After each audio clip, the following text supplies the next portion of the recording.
आगामी 17 अक्टूबर को रिलीज होने वाली बंगाली फिल्म ओ मिमी को लेकर आज आसनसोल के रविंद्र भवन के समीप स्थित कॉफी हाउस में एक संवाददाता सम्मेलन का आयोजन किया गया। इस सम्मेलन में फिल्म के निर्देशक सुशोभन साहा के साथ साथ फिल्म निर्माण से जुड़े अन्य कलाकार भी उपस्थित रहे। फिल्म ओ मिमी के बारे में जानकारी देते हुए निर्देशक सुशोभन साहा ने बताया कि यह फिल्म युवाओं पर केंद्रित है और इसका उद्देश्य उन्हें एक महत्वपूर्ण संदेश देना है।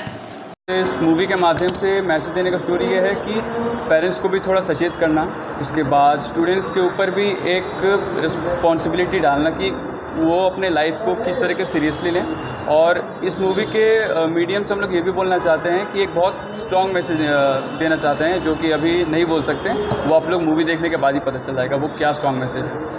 বার্তা বা বোঝানোর যে যারা আর কি যে গার্জেনরা তাদের ছেলে মেয়েকে পাঠাচ্ছে কলকাতার বুকে বা যা যে সকল পড়ুয়ারা বা যে স্টুডেন্টরা আসছে তাদের ক্ষেত্রে বার্তা হচ্ছে তারা যে এই কলকাতা বা যে কোনো শহরে বড় শহরে গিয়ে যখন পড়াশোনার জন্য এগিয়ে আসছে তখন তারা কিছুটা সাবধান হোক। কারণ এখানে দেখানো হয়েছে যে যারা আর কি বাইরে থেকে এসে এই কলকাতায় মেসের মধ্যে থাকে তারা কিন্তু সবার আগে ড্রাগ অ্যাডিক্টেড থেকে আরম্ভ করে যেন নেশাগ্রস্ত হয়ে পড়ে। মানে নতুন প্রজন্মের কাছে মানে বাইরে যাওয়ার পর সজাগ একটা বার্তা থাকবে। একদমই।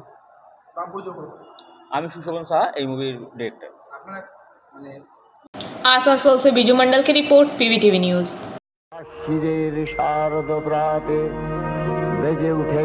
ভাই তুমি যাবো কোথায়?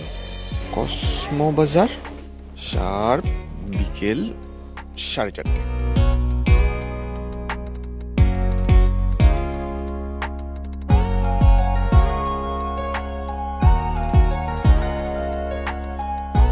এই দেখ ওরাও এখানে চলে এসছে।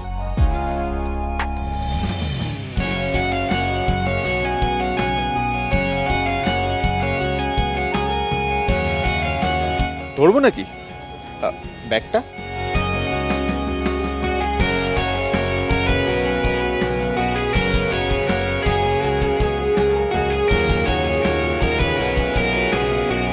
কথা রাখলাম।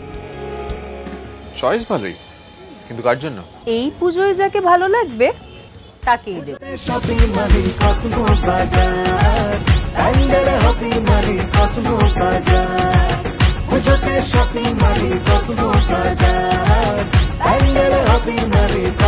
কসমো বাজার, খুঁজে শপিং টু প্যান্ডেল হপিং, সঙ্গে রয়েছে দারুণ আকর্ষণীয় উপহার।